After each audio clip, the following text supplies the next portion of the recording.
영상을 통해서 한번 쓱 보는 것이 더 잘 유익이 될 것 같아서 제가 올려놨는데 이런 게 한 번씩 이렇게 나온 것은 잘 못 올리게 해요.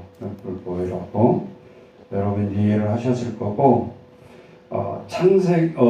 요한계시록 15장은 하나님 앞에 7 대접 심판이 이제 하나님 앞에 열리기 전에 소곡의 장이라고 할 수 있는데 계시록이 몇 장까지 있어요? 22장. 마지막 16장이 7 대접의 마지막 심판장이 나오는 거예요. 우리가 잘 기억해야 할 것이 우리가 한 20여 절 쭉 지금 하고 있는데 가장 성경에 어렵고 난해하고 이해가 잘 안 되는 요한계시록을 먼저 우리가 잘 이렇게 해놓으면 다른 복음서 또 구약 너무 보는데 편해진다. 그러니까 아예 제일 어려운 공부를 하신다는 것이고 하나님 앞에 말씀을 사모하는 마음으로 이해를 해달라고 하나님 앞에 기도하면서 우리가 지금 계시록을 나가고 있는데 자 늘 1장부터 하면서 제가 얘기했던 거를 이렇게 되새김질 해보세요. 하나님이 세 가지 심판을 우리에게 보여줬다. 그게 뭐라고 그랬죠? 첫 번째 무슨 심판? 네? 다 까먹었어요. 자, 이렇게 이마에다가 얼굴에다가 입력을 하라 그랬잖아요. 머리에 보면 7 인을 떼면서 봉이라는 7 심판. 그죠? 가운데 콧구멍 2개죠? 나팔. 7 나팔 재앙. 그리고 입술을 보면서 7 대접대양. 7은 다 똑같으니까 왜 그걸 기억 못하나 말이에요. 7 인의 재앙, 7 나팔 재앙, 7 대접 재앙. 기억됐죠? 이제 확실히 알으세요. 그런데 계시록을 보면 첫 번째 7 인의 재앙에 보면서 하나님이 징벌을 내리시는데 세상의 인구의 4분의 1이 날아가 버린 거예요. 기억나시죠? 4분의 1. 7 나팔 재앙을 할 때 여러분이 기억을 또 해야 돼요. 그때 전 인구의 3분의 1이 날아가 버려요. 맞죠? 예. 하나님의 7 대접 재앙을 할 때는 몇 분의 몇이 아니야. 1분의 1이야. 바로 1이라는 소리야. 하나님이 7 대접을 쏟아부는 순간에 다 심판에 이르게 되는 거야. 요즘 새로 나온 책이 있더라고요. 인류가 15가지 재앙이 떨어졌는데 지금 코로나까지 현상을 분석을 해놨어요. 유럽의 3분의 1을 생명을 빼앗아간 병이 뭐죠? 흑사병, 패스트. 사실이잖아요. 우리 코로나도 지금 아직 전체 통계가 아직 안 잡혔죠. 진행 중이니까. 근데 많은 의학자들이 이제 얘기는 해요. 내년 4월달 아니면 5월달에 종식이 될 거다. 이게 10월 말쯤 우리가 70% 주사 맞게 되고 그래서 하는데 우리가 예상했던 대로잖아요. 사람이 움직이면 움직일수록 질병은 더 따라다니면서 이번에 3,000명이 넘어가잖아요. 이제는 한순간에 며칠 상간에 우리가 그래서 많은 사람이 설마 그러겠어 10월 말쯤은 좀 완화 되겠지 이렇게 또 생각했다. 그러니까 보이지 않는 질병을 누가 예견을 할 수 있겠냐. 자, 하나님 앞에 그 질병은 아니지만 하나님이 우리에게 오늘 설교 중에도 예시를 하고 있어요. 질병에 관한 것. 그러니까 7 대접 심판이 15장과 계시록 16장에 펼쳐져요. 2장에 걸쳐서. 그런데 이 마지막 심판의 강도가 훨씬 세지고 있다.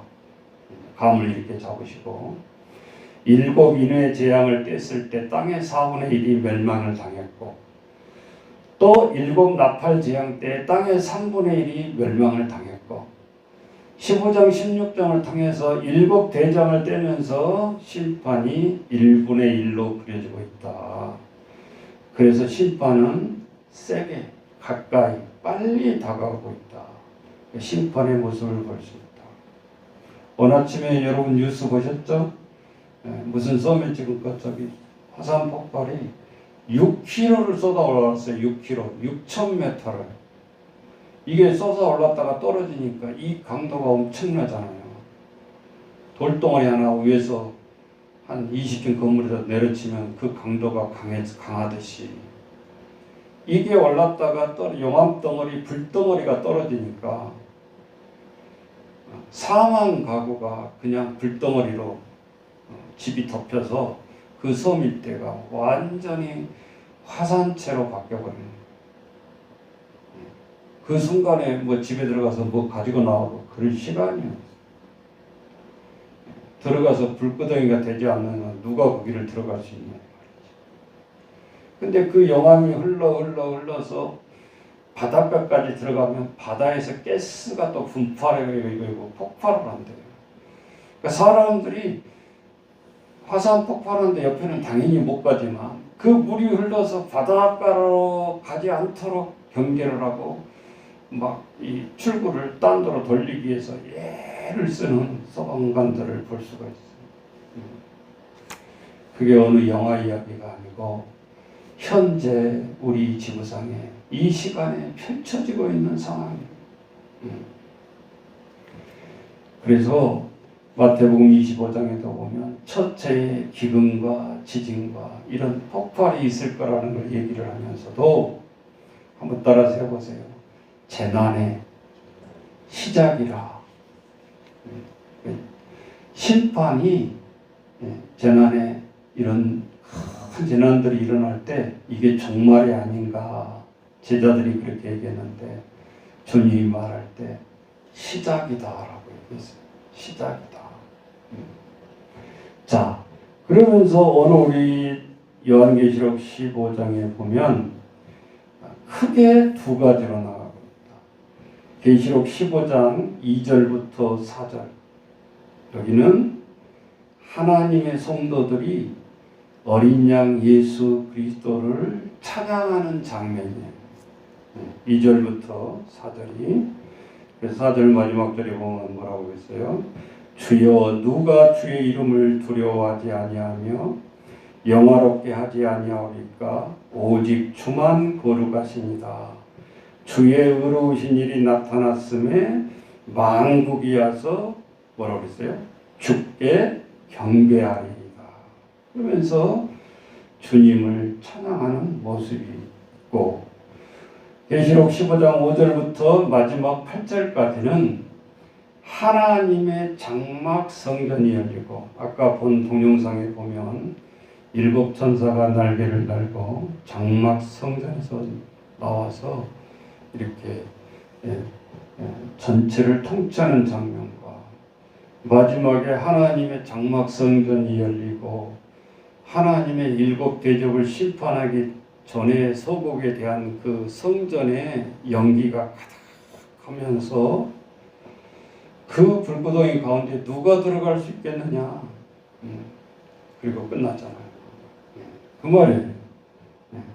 그래서 계시록 15장 5절부터 8절에는 장막 성전이 열리고 7 천사가 나오는 장면을 여러분이 보셨다. 그 말이에요. 오늘 그걸 통해서 왜 그러면 바로 7 심판을 하나님이 실시하지 아니하고 먼저 이러한 소곡의 환상을 보여주셨을까? 16절에 보면 16장에 보면 바로 첫째부터 쏟아붓는 심판이 시작됐죠. 짐승의 표를 받는 사람들, 우상의 표를 받는 사람들. 마지막에 이 15장은 그래서 심판에 하나님의 출발점이 어디라는 것을 되새김질해 주는 거예요. 하나님의 심판의 장소는 하나님의 장막 성전으로부터 시작이 된다. 그 말이에요. 이단자들이 자꾸 이런 용어를 많이 갖다 써가지고 장막 성전 들어봤죠? 좋은 것은 다 갖다 쓰고 있어요. 이걸 한 번도 모르는 사람은 이게 어디서 나온지를 모르면 안 된다 그 말이에요. 장막 성전 그러면 계시록 15장 딱 이렇게 알아야 되잖아. 자, 하나님 앞에 심판의 출발점을 알려주기 위함이었다. 저들의 주체는 따라서 해보세요. 세상의 권력자가 아니라 하나님 앞에 인류의 심판은 하나님으로부터 시작이 된다는 것을 가르쳐주는 거예요. 우리가 전장에서 배웠지만 네로가 그렇게 하나님을 믿는 백성들을 핍박했지만 네로가 세상을 심판하는 자로 하나님 앞에 쓰임받는 게 아니잖아요. 그래서 세상의 모든 이치에 세상의 권력자가 이 세상을 이끌어가지 않는다라는 것을 또 가르쳐주고 있는 거예요. 아무리 권세가 강하다고 하지만 우리가 5년만 지나면 그도 평민으로 돌아가는 거예요. 농사꾼으로 돌아가는 거예요. 하나님 앞에 계시록 우리가 4장에 우리가 볼 때 그때 유리바다를 본 적이 있죠. 처음 하늘 보좌를 보았을 때 유리바다를 보았는데 오늘 15장에는 무슨 바다예요? 응? 2절 유리바다요. 유리바다가 지금 변형이 됐어요. 응? 2절에 불이 섞인 유리바다예요. 네, 그냥 유리바다가 아니잖아요. 그러면 아까 동영상에서 보면 그 불빛 보수 있잖아요. 처음 요한계시록 4장에 하나님의 이상을 볼 때는 유리바다, 맑고 투명하고 하늘 보좌를 연상시키는데 오늘 계시록 15장 2절은 불이 섞인 유리바다 같은 것이 있고 짐승과 그의 우상과 그의 이름의 수를 이기고 벗어난 자들이 유리바닷가에 서서 하나님의 검은고를 가지고 찬양을 하고 있네요. 장면이 전혀 다른 장면이에요. 한쪽에는 불이 섞인 하나님의 진노의 유리바다와 한쪽은 뭐예요? 하나님의 투명한 유리바다와 찬송 속에 거하고 있는 모습이 두 모습이 대조되고 있다고. 자, 계시록 오늘 이 말씀을 통해서 히브리서 10장 19절 20절에 보면 이런 말씀이 나와요. 자, 보세요. 그러므로 형제들아 우리가 예수의 피를 힘입어 뭐라고 그랬어요? 성소에 들어갈 담력을 얻었다. 누구도 못 들어가 성소. 그런데 무엇으로? 예수 그리스도의 피로 힘입어서 들어갈 담력을 얻었다. 그 다음 그 길은 우리를 위하여 휘장 가운데 열어놓으신 새로운 살 길이요. 휘장은 곧 그의 육체니라. 그이가 누굴까요? 네? 휘장은 곧 그의 뭐다? 육체니라. 그럼 짐작을 해봐. 그이가 누구예요? 인간 사람이 아니죠? 예수의 육체다. 우리가 성경을 읽다 보면 구약의 제사는 장막과 휘장의 제사였어요.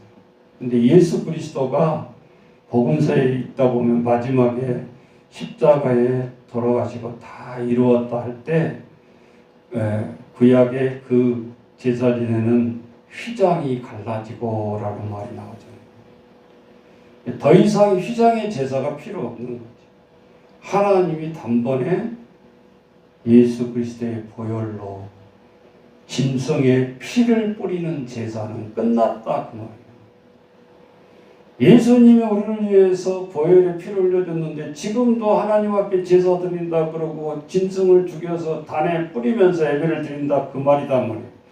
그럴 필요가 없다 이제는. 하나님이 그런 예배를 받으시는 게 아니다.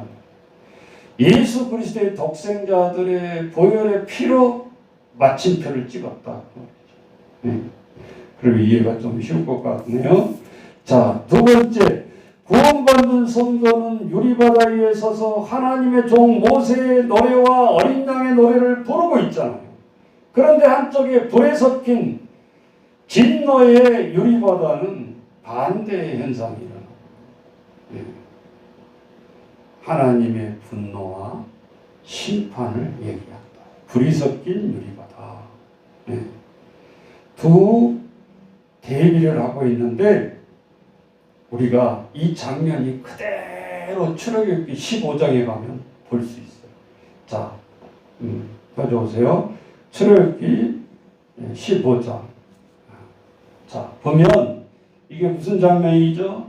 애굽에 쫓겨가지고 홍해바다를 건너서 이스라엘 백성들이 홍해를 건너는 순간에 애굽이 뒤쫓아서 온 백성들을 물에 수장시켜버려요. 이해가 되시죠 이제? 하나님의 430년 동안 종살이 시켰던 저 애굽에서 하나님이 저들을 포로에서 끌어내서 모세를 지도자 삼아서 홍해를 건너는 순간에 나중에 처음에 10가지 재앙을 통해서 가라, 너희들 땅으로 가라, 약속의 땅으로 가라라고 바로 왕이 선포를 해서 내보내줬는데 나가고 있는 수를 보니까 경제 인구의 3분의 1이 빠져나가 버리는 거예요. 그래서 애굽 왕이 갈등을 하면서 야, 저희들 나가라고 했는데 다 다시 잡아와라 하면서 군대를 출격시켜요. 그래서 이제 칼과 방패를 타고 피난민들을 잡으러 지금 애굽 바로 군대가 왔는데 앞에는 홍해, 뒤로 가면 애굽 군대가 출격해요. 그래서 모세 앞에서 백성들이 삿대질을 하면서 왜 우리를 이 광야에서 죽게 하느냐.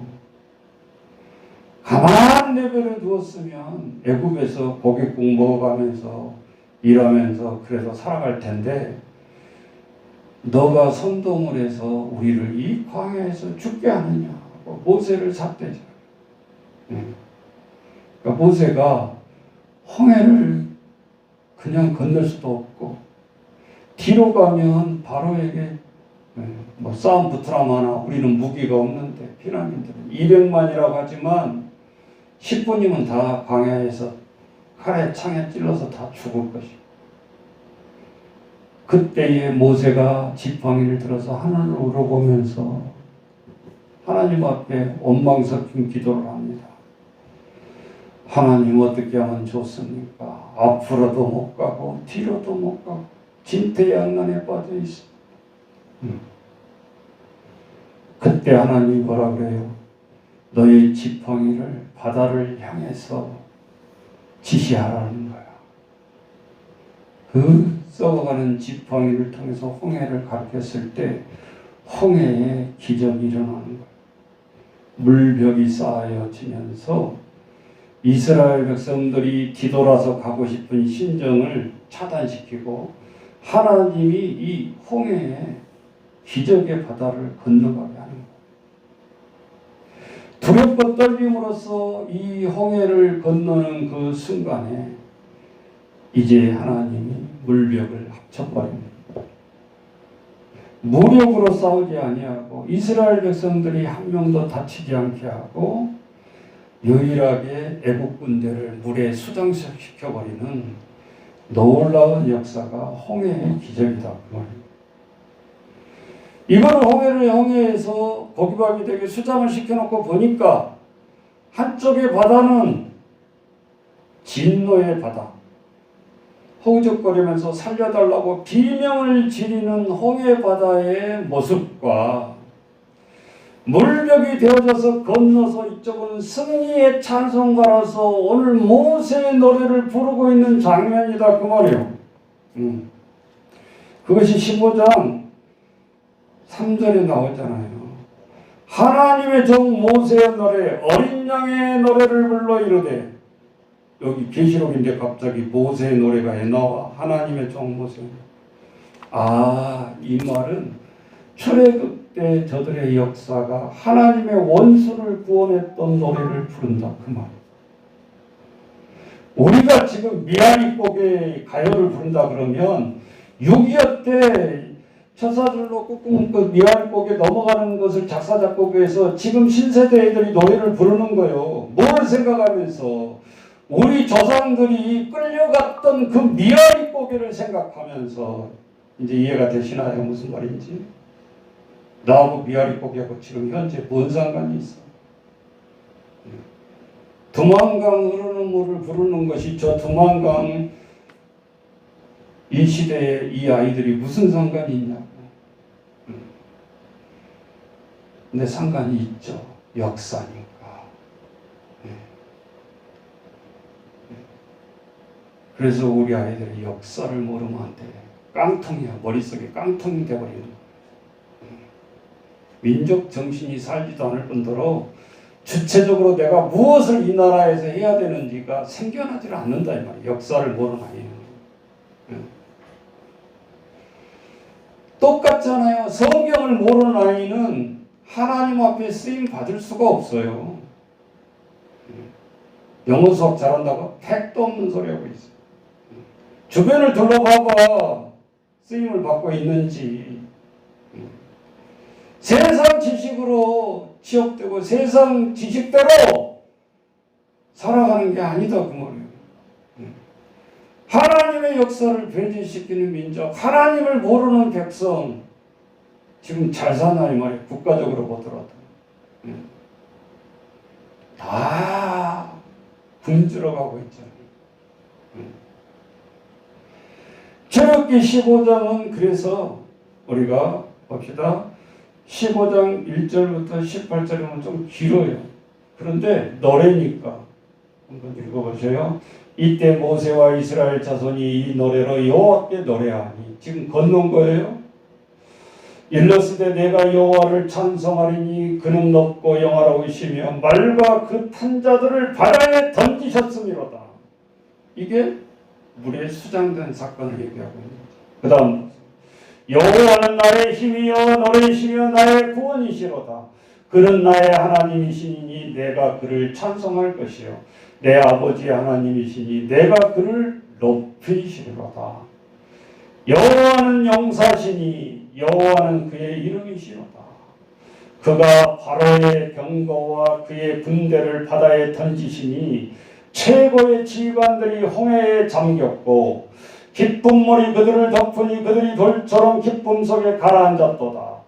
여호와여 주의 오른손이 권능으로 영광을 나타내십니다. 여호와여 주의 오른손이 원수를 부수십니다. 주께서 주의 큰 위엄으로 주를 거스리는 자를 엎으십니다. 주께서 진노를 발하시니 그 진노가 그들을 지푸라기같이 사르리이다. 아까 우리가 봤던 유리바다와 오늘 불이 섞인 유리바다를 생각해보라고 말이죠. 수정된 진노의 바다 아니에요? 피비린내 나는 수장된 애굽의 군대를 생각해 보시오. 심판이 출애굽의 이스라엘 민족의 심판과 저들의 승리의 찬양을 이렇게 대비시키고 있잖아요. 주의 콧김에 물이 쌓이되 파도가 언덕같이 일어서고 큰 물이 바닷 가운데 엉키니이다. 원수가 말하기를 내가 뒤쫓아 따라잡아 탈취물을 나누리라. 내가 그들로 말미암아 내 욕망을 채우리라. 내가 내 칼을 빼리니 내 손이 그들을 멸하리라 하였으나 이스라엘 군대의 마음인 거죠. 이게. 주께서 바람을 일으키심에 바다가 그들을 덮으니 그들이 거센 물에 납같이 잠겼나이다. 여호와여 신중에 주와 같은 자가 누구리까? 주와 같이 거룩함으로 영광스러우며 찬송할 만한 위엄이 있으며 기이한 일을 행하는 자가 누구리까? 주께서 오른손을 드신즉 땅이 그들을 삼켰나이다. 주의 인자하심으로 주께서 구속하신 백성을 인도하시되 주의 힘으로 그들을 주의 거룩한 초소에 들어가게 하시나이다. 여러 나라가 듣고 떨며 블레셋 주민이 두려움에 잡히고. 이 말은 무슨 말이에요? 지금 가나안 땅에 약속의 땅에 들어가야 되는데 그 약속의 땅의 해안에 사는 민족들이 블레셋이야. 그러니까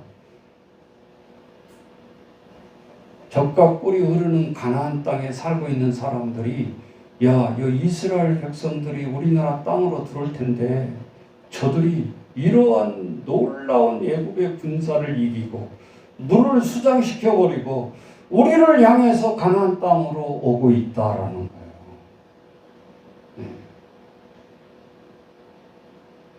애굽이 두려워 떠는 게 아니라 블레셋 족속들이 떨고 있다 그 말이죠. 에돔 두령들이 놀라고 주변 국가입니다. 가나안 땅의 에돔. 모압 영국이 떨림에 잡히며 가나안 주민이 다 낙담하나이다. 놀람과 두려움이 그들에게 임하며 주의 팔이 크므로 그들이 돌같이 침묵하였사오니 여호와여 주의 백성이 통과하기까지 주께서 사신 백성이 통과하기까지 하였나이다. 주께서 백성을 인도하사 그들을 주의 기업으로 기업의 산에 심으시리이다. 여호와여 이는 주의 초소를 삼으시려고 예비하신 것이라. 주여 이것이 주의 손으로 세우신 성소로소이다. 한 번의 전쟁으로 끝나는 게 아니에요. 18장까지 모세의 노래가 끝나요. 여호와께서 영원무궁하도록 다스리시도다 하였더라. 여기 통치자 모세가 출애굽을 하고 홍해를 건너서 하나님 앞에 찬양하는 내용이에요. 19절부터 21절까지 모세의 누이 미리암의 노래가 나옵니다. 이게 미리암의 노래. 바로의 말과 병거와 마병이 함께 바다에 들어가매 여호와께서 바닷물을 그들 위에 되돌려 흐르게 하였으나 물벽이 이제 풀렸다는 소리 아니에요? 이스라엘 자손은 바다 가운데서 마른 땅으로 지나간지라. 아론의 누이 선지자 미리암이 손에 소고를 잡으며 모든 여인도 그를 따라 나오며 소고를 잡고 춤추니 미리암이 그들에게 화답하여 이르되 너희는 여호와를 찬송하라. 그는 높고 영화로우시며 말과 그 탄자를 바다에 던지셨음이로다 하였다. 하나님의 축제의 장면이 펼쳐지고 있어요. 한쪽에는 물에 수장되어 가지고 통곡의 진노의 바닷속에 꿈틀거리고 있는 모습을 성경에서 그리고 있는 것이죠. 네. 그래서 출애굽기 15장 26절로 지나가 보세요. 거기 보면 이스라엘 백성들에게 목말라서 쓴물이 단물로 변화시키고 15장 26절에 보면 이렇게 말씀하고 있죠. 너희가 너희 하나님이나 여호와의 말을 들어 순종하고 내가 보기에 의를 행하며 내 계명을 귀를 기울이면 내 모든 규례를 지키면 내가 애굽 사람에게 내린 모든 질병 중 하나도 너희에게 내리지 아니하리니. 여기 보면 보세요. 애굽 사람에게 10가지 재앙과 질병을 내렸잖아요. 10가지 재앙이 뭐였죠? 피, 개, 이파, 악독, 우매, 흑장. 응? 마지막 장은 장자의 죽음. 근데 여기 질병을 생각해 보세요. 애굽의 바다를 물을 피바다로 만들었죠. 개구리, 이가 질병이잖아요. 우리 사람이부터 피를 못 빨아먹고 사는 질병. 이의 질병이 내렸어요. 개, 그 다음에 파리도 질병이에요. 파리개 이파. 그 다음에 악질. 이런 게 개병이잖아요. 개병.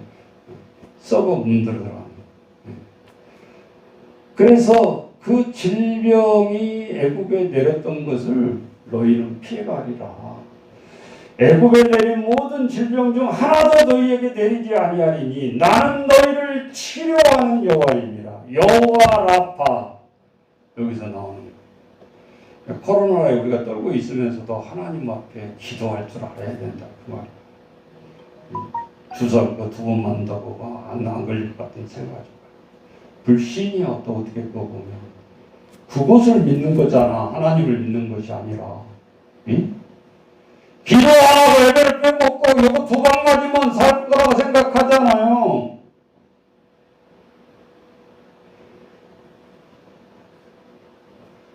그 다음 좀 보여주세요. 쓴물을 단물로 하나님이 변화시켜요. 그 엄청난 전쟁 중에도 제일 필요한 것이 광야에서 물이야. 근데 이스라엘 백성들이 먹으려고 보니까 쓴물이야. 먹을 수가 없어. 하나님이 어떻게 하시죠? 쓴물을 단물로 바꾸고. 저들이 하나님 앞에 쓴물을 단물로 바꾸고 예. 자, 그래서 하나님 앞에 우리 출애굽기 25장 16절로 가보세요. 자, 하나님이 내가 내게 준 증거판을 궤 속에 두라. 또 하나. 그 다음 절 보세요. 모세가 그 지팡이들을 증거의 장막 안 여호와 앞에 두었다. 증거의 장막 안에 여호와 앞에 두었다. 우리 법궤에 보면 쌍난 지팡이와 만나와 하나님 앞에 이 이적을 평생토록 너희들과 기억하라는 의미로 법궤 속에서 간수하게 했던 것을 우리가 기억하잖아요. 네. 자, 하나님의 영광과 능력으로 말미암아. 계시록 15장 6절 7절로 가봅니다. 자, 여기 보면 일곱 지향을 가진 일곱 천사가 성전으로부터 나와 맑고 빛난 세마포옷을 입고 가슴에 금띠를 띠고 네 생물 중에 하나가 영원토록 살아계신 하나님의 진노를 가득히 담은 금 대접 일곱을 일곱 천사에게 주었다 그랬어요. 그게 16장에 쏟아 부으라 할 때 한 대접 천사가 한 사람씩 쏟아붓는 모습에 심판이 시작이 돼요. 그러니까 15장은 준비시키는 소곡이죠. 소곡. 심판의 소곡. 그래서 오늘 계시록의 15장은 유리바다 반대편에 불이 섞인 유리바다. 놓쳐버리면 안 되고 똑같은 바다인 줄 알고 생각하면 안 돼요. 한쪽에서는 하나님의 찬송이 불러지지만 한쪽에서는 신음과 탄식의 소리가 불이 섞인 유리바다는 장면이 제한되고 있다. 출애굽기 우리 홍해를 건넜던 똑같은 장면이다. 그렇게 생각하시라고 말이에요. 오늘 하나님의 무서운 심판이 시작되었다. 한쪽에는 그러나 하나님의 구원의 노래가 불러지고 있다. 그 말입니다. 한쪽에는 하나님의 무서운 심판이 실시되고 있고 한쪽에는 하나님의 은혜와 구원으로 함께 간다는 것을 동시에 보여주고 있다. 그 말입니다. 그래서 따라서 하십시다. 심판은 누구에게는 무섭고 두려운 날이지만 누구에게는 찬양과 기쁨의 날이기도 하다. 네, 양면성이 있다는 거예요. 심판의 날입니다. 우리가 구약에서도 보잖아요. 또 복음서에서도 우리가 하나님의 임박한 때의 예시가 나오는데 두 밭에 일을 하다가 한 여인은 데려감을 당하고 한 여인은 남겨둠을 당하고 휴고 사건 얘기했죠. 자, 그 사건이 한 사람은 죽음을 보지 않냐고 하나님 앞에 처소에 들어가는 거고 한 사람은 이 땅에 남겨지는 거고 이 땅에 남아있는 사람이 좋은 사람이 아니라 심판은 두 가지 양면성을 가지고 있다. 그래서 하나님의 임재가 임하는 이 장막 성전이 열리고 하나님의 증거판 궤 속에 들어있는 것이 보여지면서 저들에게 미래의 일이 아닌 이미 예수 그리스도를 통해서 이 땅에 이루어지는 일, 휘장이 갈라진 일이죠. 예수님이 십자가에 돌아가실 때 이미 이것은 이루어진 일이잖아요. 하나님을 영접하는 자, 하나님의 자녀가 되는 권세를 주셨으니 우리 복음서에 이렇게 나오잖아요. 하나님의 임재가 우리 믿는 성도들에게 교회 공동체에 임하고 있다. 그래서 우리가 예배드리고 기도할 때마다 자꾸 이것도 가르쳐야 되겠어요. 예배가 외식가 되지만 잘 몰라요. 교동문하고 사도신경하고 설교 듣고 기도하고 마지막 축도하면 끝이다. 이렇게 외식화되어 있어요. 예배가. 그런데 하나님이 그 순서 속에 무엇을 우리가 깨닫지 않으면 안 되냐. 성령이 늘 함께 한다는 걸 잊어버리면 안 돼요. 설교가 지식처럼 설득하려고 하면 안 된다 그 말이에요. 더 유식한 말로 하자면 인문학으로 설교를 하려고 하면 안 된다 그 말이에요. 오, 듣기 좋은 말이네. 감상이 아니다 그 말이에요. 하나님 앞에 예배는 말씀의 선포요, 성령 속에서 느끼는 하나님의 화답이에요. 그러니까 설교가 듣기 싫어지는 거예요. 자꾸 인문학적으로 유도를 하고 사람들은 귀에 달콤한 코미디 같은 말을 좋아하려고 그래. 그래서 코미디 목사님들도 좋아를 하잖아. 그거는 예배하고 감이 좀 멀다 그 말이에요. 오히려 하나님의 말씀을 들으면 찌릿찌릿해. 하나님의 회개가 우리가 일어나야 되고 가슴을 치며 하나님 앞에 어떻게 우리가 바르게 살아가야 되는지 오늘 우리들의 양심에 하나님 앞에 호소가 되어야 되고 어떻게 하면 하나님을 기쁘시게 할까가 생각이 나야 된다. 우리 가정부터 개혁되어야 되고 우리 모든 한국교회가 개혁되어야 되는 것이 바로 그거예요. 어떻게 하면 목사님을 기쁘게 할까가 아니라 어떻게 하면 하나님을 기쁘시게 할까 그 생각을 못하면 그 교회와 기관은 문을 닫고 말아요. 결코 오래갈 수가 없어요. 왜? 교회는 성령이 임하시는 것이기 때문에 성령의 뜻에 따라서 움직여야지 사람들의 입맛에 맞춰 움직이는 건 다 문다. 눈을 들어서 보세요. 크기가 크냐 작냐가 아니요. 사람이 많냐 적냐가 아니요. 제가 여기 2000년대에 와가지고 개척교회들이 10몇 개가 다 사라졌어. 없어. 골목골목 서해주다가 없어지고 서해주다 없어지고. 목사님이 열심히 안 해서 그랬을까요? 아니요. 정신 똑바로 차려야 돼. 하나님의 성령의 뜻에 따라서 움직이는 성도들이 돼야 되고 그것을 놓고 초점이 모아져야 된다고. 그래서 하나님이 기적을 주셔요. 사람 몇 명이니까 이렇게 힘이 있다가 아니라 한 명으로 사람은 10,000명에 대치하는 역사를 일으킨다고 말이에요. 이스라엘 홍해를 건넌 것이 무기가 많아서 건넜나요? 이스라엘 백성들도 인구는 200만이었어.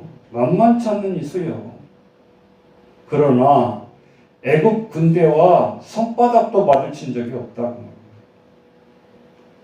근데 하나님이 이스라엘 백성들을 살아가기 위한 약속이었기 때문에 그 약속을 지키시잖아요.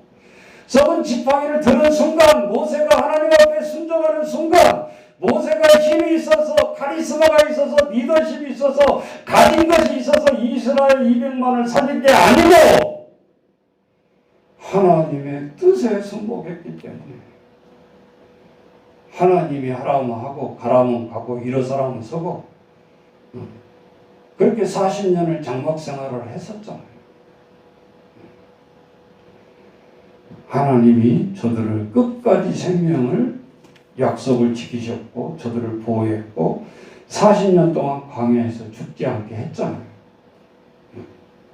이게 이스라엘 백성들에게 믿음이 심어졌다 그 말입니다.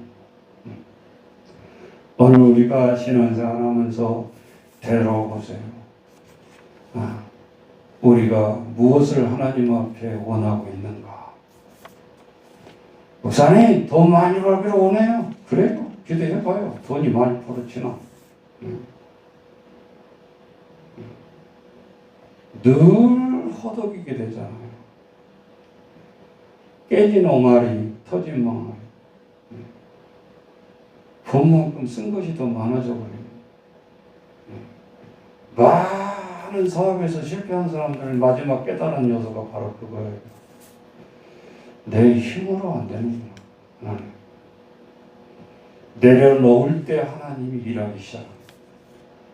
하나님 안 되네요. 제 힘만 갖고는 안 되네요. 그것이 빨리 깨달음이 오는 사람들이 회복이 빠르다. 60, 70, 80, 90대 가도 못 깨달아. 내 고집, 내가 가진 것으로 모든 것을 해보겠다는 거야. 얼마나 안타까워요. 여러분, 자식이 부모가 무슨 말하면 지 고집대로 할 때 얼마나 답답하고 가슴을 칩니까? 근데 고집이 센 놈이 싫어. 더 부모의 속을 썩이는. 말을 안 들어. 하나님 메시지가 뭔지를 못 깨달아. 그럴 때 얼마나 답답하냐. 자, 그래서 오늘 하늘의 증거 장막 성전이 열리며가 제목이에요. 이게 근데 좋은 빅뉴스가 아닌 거예요. 증거 장막이 열리는 순간 일곱 마지막 대접 심판이 시작이 되어버리니까 이거는 하나님 앞에 축복받는 자리가 아니에요. 지금 심판에 서고 폭우가 쏟아지기 전에 먹구름이 쭉 끼었을 때 그때가 더 공포가 아니에요. 차라리 심판이 떨어질 때보다는 이 장면이 오늘 계시록 15장이에요. 하나님 앞에 우리가 무엇을 깨달아요? 이러한 폭우 속에서도 두 장면이 동시에 있다라는 거예요. 하나님의 성호를 찬양하는 구원의 백성과 불이 섞인 바닷속에서 하나님 앞에 허우적대고 하나님 앞에 비명을 지르면서 심판을 당하고 있는 성도. 우리는 다 같이 편하게 잘 살았으면 좋겠는데 끝까지 돌아오지 못하는 백성들을 향한 모습을 보게 되잖아요.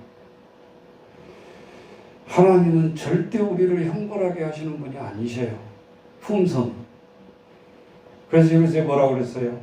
한 영혼이라도 더 회개하기를 하나님은 인내하신 하나님이시다라고 얘기하고,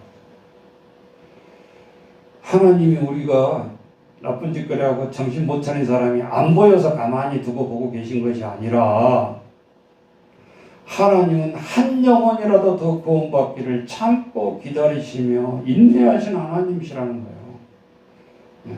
근데 그걸 모른다 이 말이지.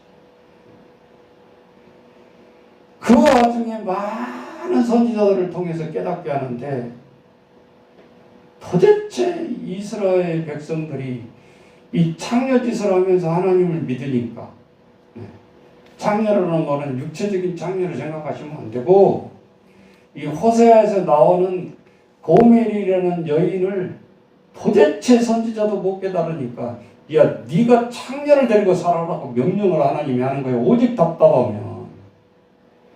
호세아가 깜짝 놀라가지고 내가 평생을 이렇게 하나님 법을 어겨보지도 않았는데 창녀라니요. 어떻게 장녀를 데리고 살라는 말입니까? 그때도 못 깨달아. 보세요. 정말 결혼해서 고멜이라는 창녀와 살아보니까 얼마나 답답하니까. 인간의 몸체를 입었다고 해서 여자가 아니거든. 가정생활을 해보니까 이건 아닌 거야. 그때 하나님이 호세아에게 호세아야 알겠냐? 이스라엘 백성들이 꼭 나에게 하고 있는 것이 네 처가 하고 있는 행동이다. 그제서야 호세아가 무릎을 치는 거야. 알겠습니다. 내가 이 이스라엘 향해서 무슨 일을 해야 되는지를 깨달았어. 다 자기만 성결한 척하면서 하나님 앞에 성견자 노릇하다가 하나님이 오직 답답하면 체험이 우리는 제일 강하지 않아요. 너 체험해봐라. 말이 통하지 않는 여인을 데리고 살아봐라. 그러면 내 속을 알 거다. 네가 하나님이 이스라엘 백성을 향한 마음을 알 거야. 위대한 하나님의 메시지의 책이 호세아예요. 그래서 여러분, 우리 갑자기 웬 내용이 갑자기 선지자가 창녀 데리고 살아가냐, 창녀와 결혼하라고 하냐, 그런 내용이 아니고 비유의 말씀이다 그 말이에요. 그러면서 호세아가 하나님 앞에 부르짖는 거예요. 하나님은 우리의 어떤 것을 요구하는 것이 아니라 하나님이 요구한 것이 뭔지 아냐? 거기서 한 단어가 호세아가 부르짖는 말이 뭐죠? 인애. 하나님이 슬퍼하면서도 참아버리지 못하는 이스라엘 백성들을 표현을 하고 있는 거예요. 제사보다는 하나님은 인애를 원한다. 니들은 짐승 때려갖다 바치고 피 바치고 이것을 공세하려고 하는데 내가 그 짐승의 배불렀고 그 짐승의 피에 배불렀고 내가 그것을 원하는 것이 아니라 너희가 하나님을 향한 인애의 마음을 원한다. 회개의 마음을 원한다. 다시 돌아오기를 원한다. 이 우상 섬기고 저 우상 섬기고 그렇게 창녀들이 그만해라. 하나님의 본뜻을 가르쳐주는. 그래서 많은 신을 섬겼다고 그래서 이스라엘을 창녀로 보는 거예요. 창녀 그러니까 이상한 생각을 하지 마시고 영적인 메시지구나 이게. 물론 고멜이 정말 창녀이긴 하지만 창녀를 데리고 살아라는 말은 그 소리가 아니었어요. 하나님의 그 깊은 뜻을 선지자가 깨달아야 선지자가 먼저 변화가 돼야 될 거 아니에요. 그래서 하나님 앞에 데리고 살아라는 거였어요. 자, 오늘 우리도 다르지 않다. 깨닫지 모르면 절대 가정이 변화될 수가 없고 가정이 변화되지 않고서는 우리의 환경이 달라질 수가 없다. 자녀들이 달라질 수가 없다. 여러분 자녀들을 결혼시킬 때 진정으로 무엇이 부러워지나요? 상대방들의 가족들. 요즘은 그냥 한 주일 건너뛰고 결혼이요. 그냥 가지도 못하고 그러면서도 사진을 보면 기가 막힌 자녀들이에요. 그 속에 무엇이 담겨져 있냐가 중요하죠. 새 출발하는 가정에 여러분 우리가 두려워 떨지 말고 무엇을 자녀에게 유산으로 줘야 되는가. 여러분 잊어버리지 마세요. 너덜너덜한 가족 사진이 붙은 성경책 하나 유산으로 못 남겨주고 죽은 사람들이 많아. 이 말을 안 하니까 준비를 못하는 거예요. 20년, 30년 된 금반지 하나까지 다 팔아먹습니다. 자녀들은. 성경책은 살 사람이 없으니까 못 팔아먹어. 근데 생각날 때마다 어머니의 성경책을 띠적띠적하면서 밑줄 그은 것을 바라보면서 우리 어머니는 왜 여기다가 밑줄을 그었을까? 그리고 자녀들이 부모가 눈물로 자녀를 위해서 기도하는 자녀는 많이 않는단 말이에요. 저축해서 자녀들을 잘 키우는 게 아니라 돈 한 푼 가지고 없이 사는 내가 왔잖아요.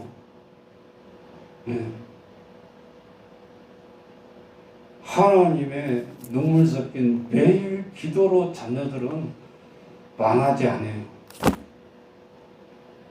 그러니까 1시간 딴 거 일해서 돈 벌러 가지 말고 하나님 앞에 1시간 자녀를 위해서 눈물을 흘리며 기도하는 자녀는 하나님이 망하게 않게 하신다니까요. 보고 있잖아요. 여러분들이 체험으로. 내가 가정이 가난해서 우리 아이들이 가난한 게 아니요. 하나님이 써주셔야 된다 그 말이에요. 도구로 내 자녀도. 그게 빨라. 내가 벌면 얼마나 벌겠어요. 하나님 앞에 밀어버리라는 뜻이 아니라 하나님 앞에 진심으로 하나님을 신뢰하라는 거예요. 오늘 아침 먹으려고 그러는데 초등학교 2학년짜리인데 엄마 오늘은 쌀이 있나요? 있어. 아이고 기특하네. 어떻게 쌀 걱정까지 하냐 니가. 처음은 그래. 두 번째 그 다음날 또 두 끼 먹을 쌀이 있나요? 엄마한테 그러면 짜증나지. 너는 공부나 해. 이제 이렇게 나오는 거야. 두 번째 답. 또 셋째 날 또 반복을 하네. 이게 도대체 나를 믿는 거야, 못 믿는 거야? 바꾼길까 봐. 왜 우리 부모들의 심정이에요? 자식이 걱정할 것을 걱정했을 때 기특한 거지, 그런 건 기특한 것이 아니라니까. 이거는 멍빵을 때리고 있는 아이라니까. 지 나이에 못지않게. 어른스러운 것이 아니라니까. 눈치를 모르는 거야. 부모에 대한 눈치. 착각하지 마세요. 우리 아이들은 아픔이 가정에 있어도 모른 척하면서 지가 해야 될 일을 열심히 공부를 하는 거예요. 그걸 부모를 도와주는 것이지. 무슨 나가서 알바를 하는 것이 도와주는 거예요? 아니죠. 자, 우리가 열심히 뛰어야 될 것은 우리지 자녀들이 아니다 그 말이에요. 그런데 왜 자꾸 딴짓거리 하게 내버려두냐고 말이에요. 공부하고 기도하고 하나님 앞에 찬양 속에 기쁨을 누릴 수 있는 시기에 누려야 된다 그 말이요. 응?